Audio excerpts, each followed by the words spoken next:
Hello student, as you know I am SP Tiwari, commerce teacher apex international school. बेटा जैसे कि अभी lockdown का वक्त है और क्लासेस लगी नहीं है और अभी पता भी नहीं हम लोगों को क्योंकि कब तक क्लासेस लगेंगी, है ना। क्योंकि आप लोगों का बोर्ड क्लास है, आप लोग 11th से 12th में प्रमोट हुए हैं, तो सर मैं आपको बधाई देना चाहूँगा जो कि अभी तक नहीं दे पाया हूँ। सो इस टाइम में हम लोगों को थोड़ा सा सिंसियर होके पढ़ाई पे ध्यान देना पड़ेगा, क्योंकि अब हमको मालूम नहीं है कि कब तक क्लासेस स्टार्ट होंगी, है ना। कोचिंग वगैरह भी अभी बंद है, ठीक है। तो ये फर्स्ट वीडियो है, इसलिए आप लोगों को थोड़ा बहुत मैं जानकारी देना चाहूँगा। फर्स्ट वीडियो में मैं बना रहा हूँ आपका पार्टनरशिप, जो कि अकाउंटेंसी में सेकेंड चैप्टर है। फर्स्ट चैप्टर जो दिया हुआ है एनपीओ मीन्स है नॉन प्रॉफिट ऑर्गेनाइजेशन, जो कि लास्ट समय में यानी पिछले साल हमारे सिलेबस से हट गया था। तो मैं ये सोच रहा हूँ कि हो सकता है कि इस साल भी वो कटा रहे, हमारे सिलेबस में ना रहे, इसलिए पार्टनरशिप हम स्टार्ट करेंगे आज से पढ़ना। पार्टनरशिप जो दिया हुआ है आपके अकाउंट में 4 पार्ट में बांटा हुआ है ना, 4 पार्ट में डिवाइड है वो।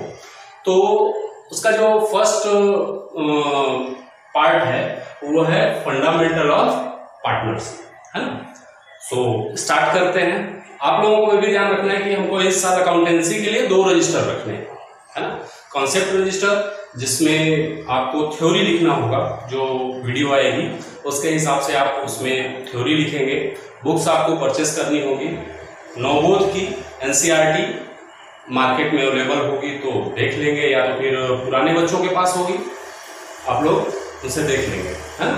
क्योंकि बिना बुक के तो प्रॉब्लम जाने वाली है, क्योंकि बड़ी क्लास है कि नहीं। तो आपको क्या करना है, बुक परचेस करना है, ठीक है। तो हम स्टार्ट करते हैं वीडियो फंडामेंटल ऑफ पार्टनरशिप, है ना। जैसे कि क्लास 11th में आप लोग ऑलरेडी पढ़ चुके हो पार्टनरशिप के बारे में, पार्टनर्स कितने प्रकार के होते हैं, पार्टनरशिप की मीनिंग क्या होती है, सारा कुछ आप पढ़ चुके हैं, मैं जान रहा हूं। बट चूंकि इस साल अकाउंटेंसी में दिया हुआ है पार्टनरशिप, है ना, तो वहां से कुछ चीजें क्लास 11 बीएसटी की कुछ चीजें जो काम आने वाली हैं इस साल भी काम आएंगी, और अगर आप कॉलेज जा रहे हैं तो कॉलेज में भी ये चैप्टर आपको मिलेगा और सारा कुछ काम आएगा। इसलिए इसके नोट्स तैयार करना बहुत जरूरी है। एक रजिस्टर बनाएंगे, किसके लिए कॉन्सेप्ट रजिस्टर रहेगा, उसमें केवल आप क्या करेंगे, थ्योरी पोर्शन को लिखेंगे। तो आज मैं कुछ थ्योरी जो कि आगे चल के आपके सवाल बनाने में जो न्यूमेरिकल क्वेश्चन हम हल करेंगे उसमें भी बहुत काम आने वाला है ना। तो सबसे पहले अपन क्लियर करते हैं, जैसे कि हमने क्लास 11th में पढ़ा हुआ है trading account, profit losses account and balance sheet adjustment के साथ, है ना। आप लोग पढ़ चुके हो उस चीज को। अब थोड़ा सा हमारी क्लास बढ़ी, 11 से हम कहां आ गए, 12th क्लास में आ गए, है ना।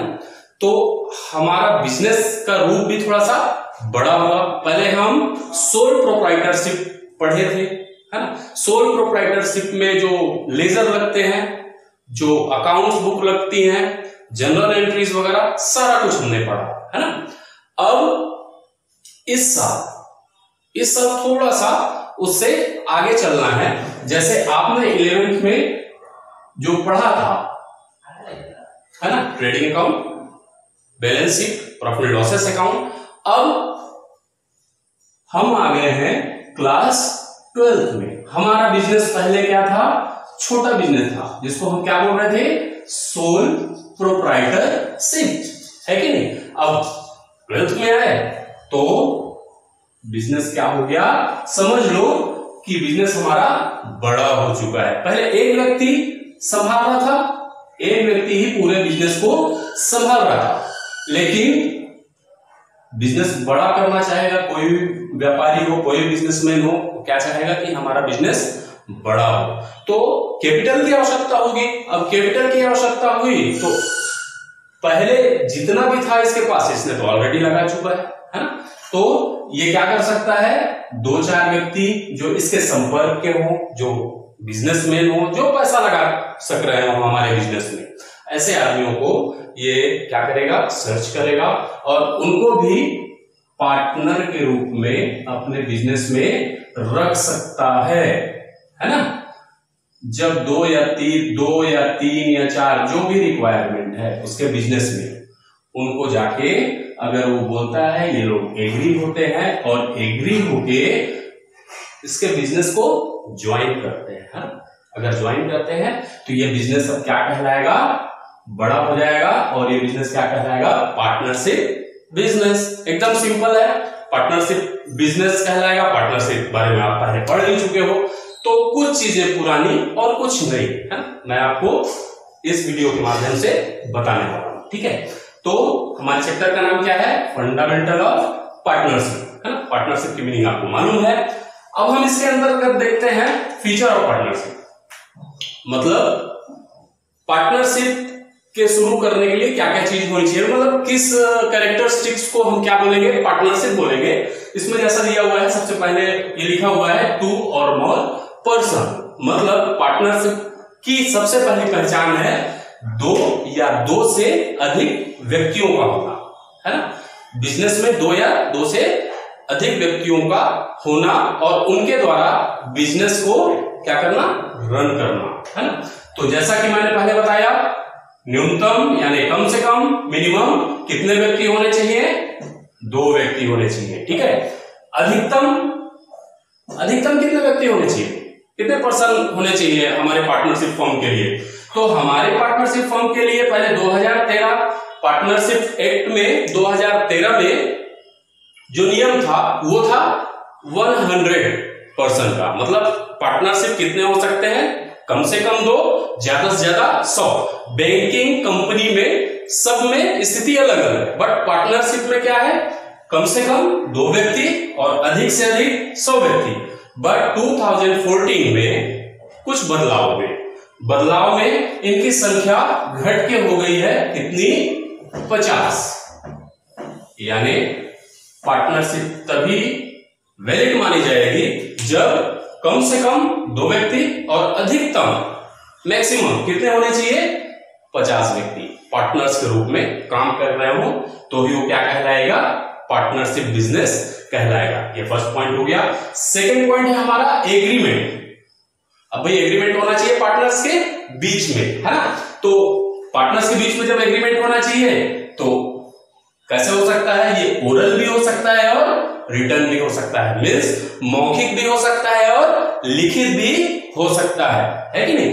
तो जो हमारे पुराने पार्टनरशिप थे, छोटे मोटे बिजनेस वाले पार्टनरशिप, ज्यादातर किस में होते हैं बेटा, ओरल ही हो जाते हैं। लेकिन जब बिजनेस बड़ा होता है तब उनको आवश्यकता महसूस होती है किसकी, रिटर्न, है ना। रिटर्न के बारे में आपको और बता दूं कि आपने जैसे पिछली क्लास में पढ़ चुके हैं, क्या पढ़े हैं भाई, पार्टनरशिप डीड। पार्टनरशिप डीड क्या है, लिखित समझौता, आप जान रहे हैं, है ना। तो रिटर्न और ओरल दोनों हो सकता है। बेनिफिशियल कौन सा है, रिटर्न। रिटर्न होना मस्ट है, जरूरी है, लॉ नहीं बोलता। लेकिन अगर एक समझदार बिजनेसमैन है और पार्टनरशिप में बिजनेस करना चाह रहा है या पार्टनरशिप में बिजनेस कर रहा है, तो आगे चल के कोई भी विवाद आपस में पैदा ना हो, इसलिए रिटर्न पार्टनरशिप ज्यादा बेनिफिशियल है। बाकी पार्टनरशिप बाय एक्टिंग भी होता है, इशारे से, हाँ तू कर रहा है मैं भी कर रहा हूं, ऐसा करके भी अगर कोई काम करते हैं तो ये क्या कहलाता है, पार्टनरशिप ही कहलाता है, लेकिन बेनिफिशियल ये भी है, ठीक है, यानी कि रिटर्न। सेकेंड पॉइंट हो गया। थर्ड पॉइंट, प्रॉफिट रेशियो रहता है इनका।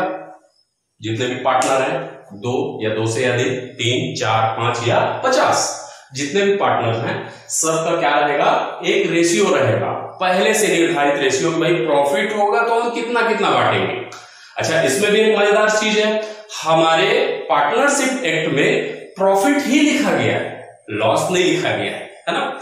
यानी कि प्रॉफिट ही होता है, ऐसा कोई बिजनेस में है नहीं। लेकिन अगर लॉस होता है तो लॉस को भी जिस रेशियो में प्रॉफिट बांटते थे उसी रेशियो में क्या बांटेंगे बेटा, ओके, लॉस भी बांटना होगा इन लोगों को।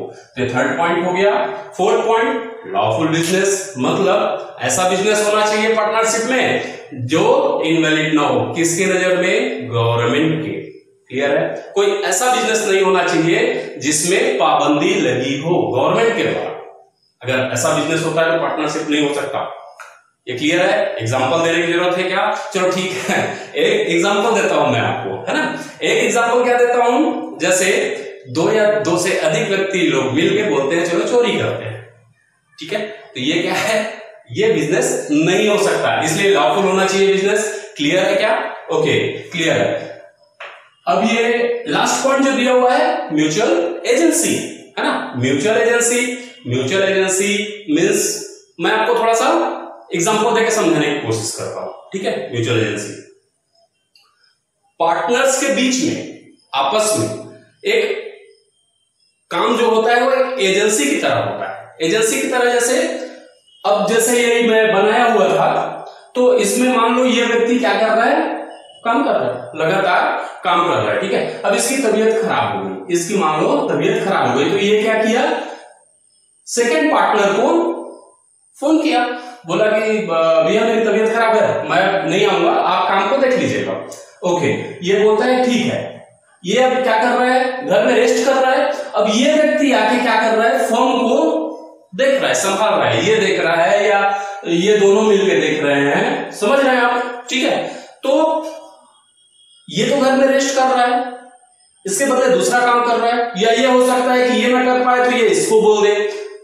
मेरा कहने का मतलब ये है कि अगर 4 पार्टनर हैं, 4 पार्टनरों में कोई भी एक व्यक्ति या 2 व्यक्ति काम देख रहे हैं, बाकी 1-2 व्यक्ति काम नहीं भी देख पा रहे हैं, तो भी इनको प्रॉफिट शेयरिंग रेशियो वही रहेगा जो इनके डीड में लिखा हुआ है ना। ये नहीं बोल सकते कि भाई मैं काम कर रहा हूं इसलिए मेरे को बस मिलना चाहिए, और जो काम नहीं कर रहा है, जिसकी तबीयत खराब है, उसको प्रॉफिट नहीं मिलना चाहिए, या बेनिफिट्स जो मिलते हैं पार्टनर्स को वो नहीं मिलने चाहिए। ऐसा नहीं होता है, ठीक है। तो ये एक दूसरे के क्या होते हैं बेटा?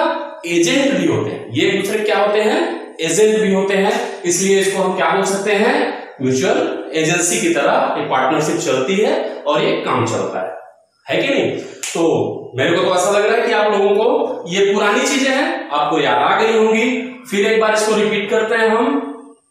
फीचर्स में या कैरेक्टरिस्टिक्स में फर्स्ट है 2 और मोर पर्सन। जैसा कि आप जान रहे हैं, पार्टनरशिप तभी कहलाएगी जब 2 या 2 से अधिक व्यक्ति मिलकर एक बिजनेस कर रहे हो। एग्रीमेंट होना चाहिए, एग्रीमेंट ओरल भी हो सकता है और रिटर्न भी हो सकता है। बेनिफिशियल कौन सा है? रिटर्न एग्रीमेंट होना चाहिए ताकि आगे चल के कोई भी परेशानी ना आए, ठीक है। थर्ड पॉइंट है हमारा प्रॉफिट रेशियो। एक पहले से ही प्रॉफिट का रेशियो होना चाहिए, चाहे वो लिखित हो चाहे मौखिक हो, जैसा भी हो, लेकिन इनके बीच में ये होना चाहिए कि भाई हम किस रेशियो में प्रॉफिट को क्या करेंगे? बांटेंगे। क्लियर है इतना? ठीक है। फिर उसके बाद क्या होना चाहिए? लॉफुल बिजनेस होना चाहिए, मींस कानूनी रूप से वैध होना चाहिए। अवैध बिजनेस नहीं चलेगा, उसको पार्टनरशिप नहीं बोल सकते। तीसरा लास्ट क्या बोल रहा था मैं? म्यूचुअल एजेंसी, ठीक है। आपस में एक एजेंसी की तरह काम होता है, एक दूसरे के मालिक होते हैं, एक दूसरे के एजेंट और मालिक दोनों कह सकते हैं, है ना। एक दूसरे के लिए क्या करते हैं? काम करते हैं। प्रॉफिट इक्वल ही रहता है, या जैसा डीड में लिखा हुआ है वैसा ही रहता है, ठीक है। डीड को मेरे को लगता है समझाने की जरूरत है। लास्ट क्लास में जो आप पढ़े हैं उसको आप रिवाइज कीजिए। बाई चांस डीड के विषय में और आपको क्वेश्चन है समझ में जो ना समझ में आ रहा हो या पूछना हो तो प्लीज आप मेरे को कॉल कर सकते हैं, ठीक है। डीड के विषय में अगर और कोई प्रॉब्लम होगी तब की बात है, ठीक है। तो इसको आपको याद करना है, नोट करना है, ठीक है। सेकेंड में आते हैं, अब हम देख लेते हैं राइट्स ऑफ पार्टनरशिप। पार्टनरशिप नहीं, राइट ऑफ पार्टनर, ठीक है। Rights of partner. पार्टनर्स के क्या अधिकार होते हैं, है ना। पार्टनर्स के अधिकार के अंतर्गत सबसे पहले दिया हुआ है to share profit in agreed ratio, जो पहले से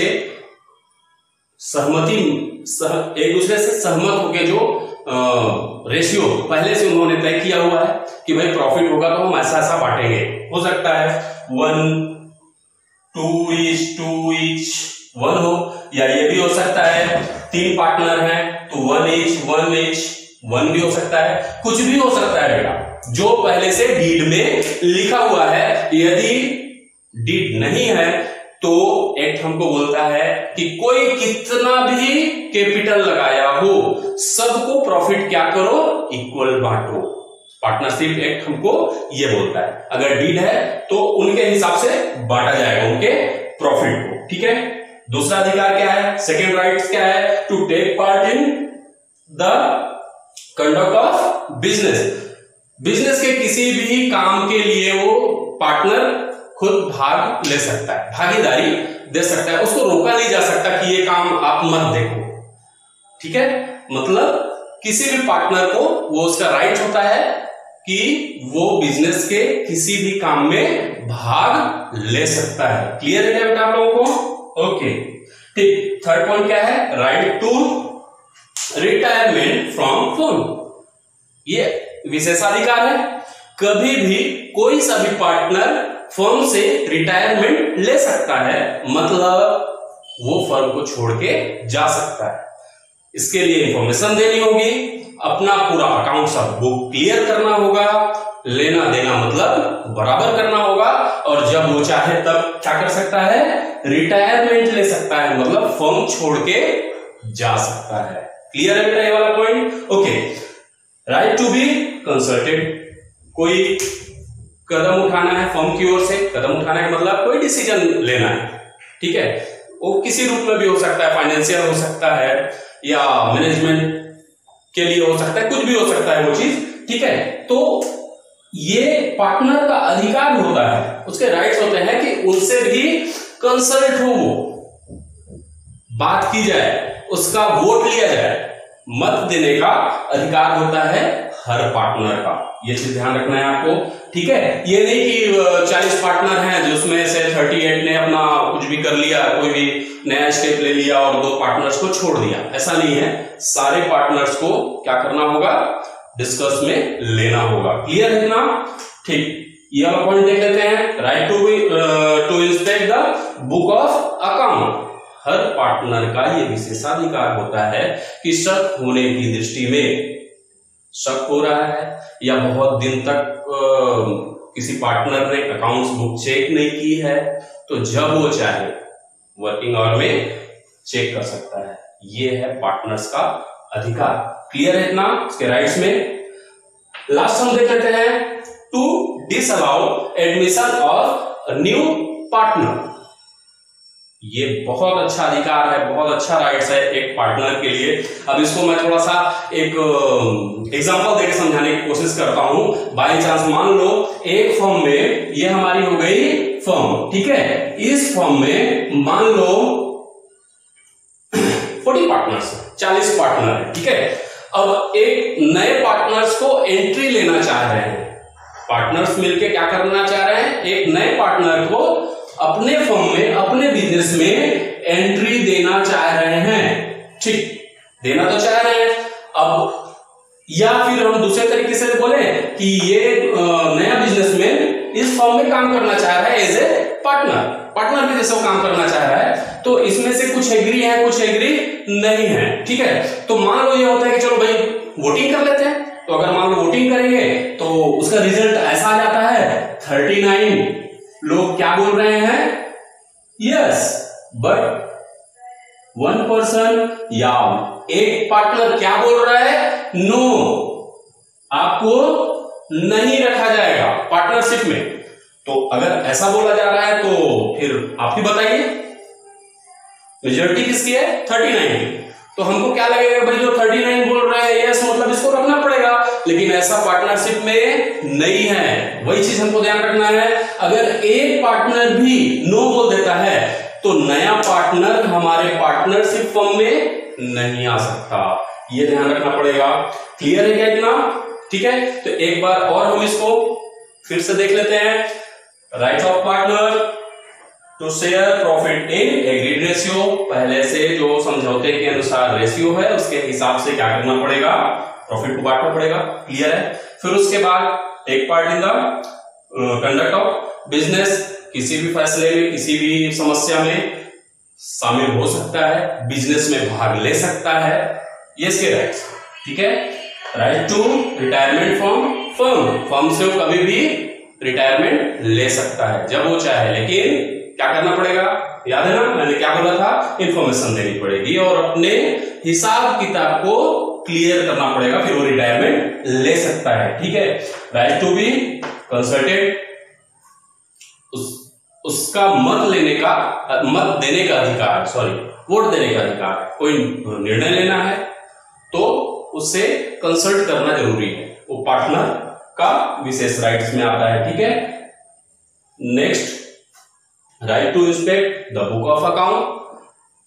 कोई भी पार्टनर किसी भी समय जाके अकाउंट बुक को या जरूरी लेजर को, सेल बुक हो या परचेस बुक हो, जिस टाइप का भी आपका बिजनेस है, उसका जो भी लेखा जोखा है, जो भी रिटर्न में जो रखे हुए हैं दस्तावेज, वो कभी भी चेक कर सकता है, ये अधिकार है उसका। ठीक है, लास्ट ये वाला पॉइंट जो कि बहुत अच्छा है, बहुत मजेदार है, to disallow admission of new partner. मतलब नया पार्टनर अगर आ रहा है और अगर एक पार्टनर भी उसको नो बोल देता है तो उसका एडमिशन नहीं होगा हमारे पार्टनरशिप फॉर्म में।